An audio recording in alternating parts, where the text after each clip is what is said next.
Hello and welcome to another Canguro English Daily Digest. My name is Christian and today is Monday, best day of the week. I have a lot I want to talk about today, but basically I'm going to talk about your brain and all of the things that are wrong with it and what that tells us about learning a second language. And I'm going to try and tell a kind of story here. Okay, so I need to start with today's word of the day, which is literal. And literal means to the letter, exact, precise, true. But you'll find a lot of people today using this word to mean the opposite. To mean something figurative, not something literal. Like, for example, people will say, my head literally exploded with the information. Or, it was so cold, we were literally freezing last night. And obviously, no, you were not literally freezing. Your head was not literally exploding. We have changed the way that we use this word. Instead of using it to mean literal, it's being used for emphasis. Language change. And this is not a new change. We've been doing this for at least 300 years. But people don't like change. They're resistant to change. But what they don't realize is that change is everywhere. Change keeps language alive. And change is hidden. So, for example, when we turn this word into an adverb, what do? We add ly, literally. Where did it come from? Well, in the past we used to say, I did it literal like. My head literal like exploded. And then eventually that like became shortened and contracted and became li. You can find exactly the same thing in Spanish. In Spanish, this word is literalmente. Mente means mind. In Spanish, they used to say, I did it with a literal mind. And then eventually that mente became a piece of grammar.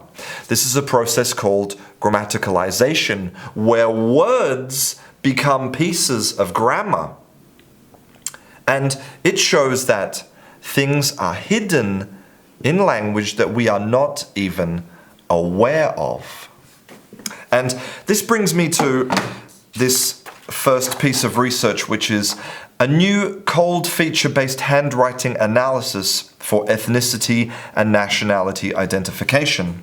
And these very clever people, they have developed a formula, an algorithm that allows them to detect the nationality or the ethnicity of the person by analyzing their handwriting. So they had people from Bangladesh, China, India, Malaysia, and Iran. They had them write sentences in English, and depending on the straightness of the lines, the curls, the angles, the spacing, depending on all of these factors, they can tell what your native language is, basically. And that tells us something really important. It tells us that traces, little pieces of your native language appear in your second and your third and your fourth languages. And we're not even aware of them. And that's what I want to talk about. So there are three really interesting pieces of research that have one thing in common. They are all studies of bilingual people. Okay, so this one here is a study of bilingual children in Montreal who are English-French bilingual. This one here is a study of Catalan and Spanish bilinguals living in Barcelona.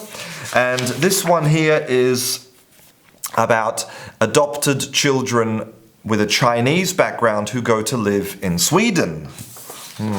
And what do they all tell us? They all tell us that bilingualism is not what you think.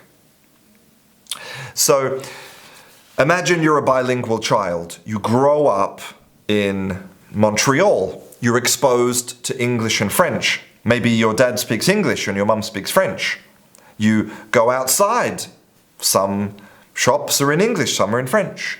You go to school in English and French. English, French, you're bilingual from birth. But the truth is that you will always have one more dominant language. It's not 50-50, it's more dominant. So that's important, and the research proves that. The research proves that these bilingual children always have one language with better vocabulary, better pronunciation, better listening skills in one language than another, even though they are bilingual from birth.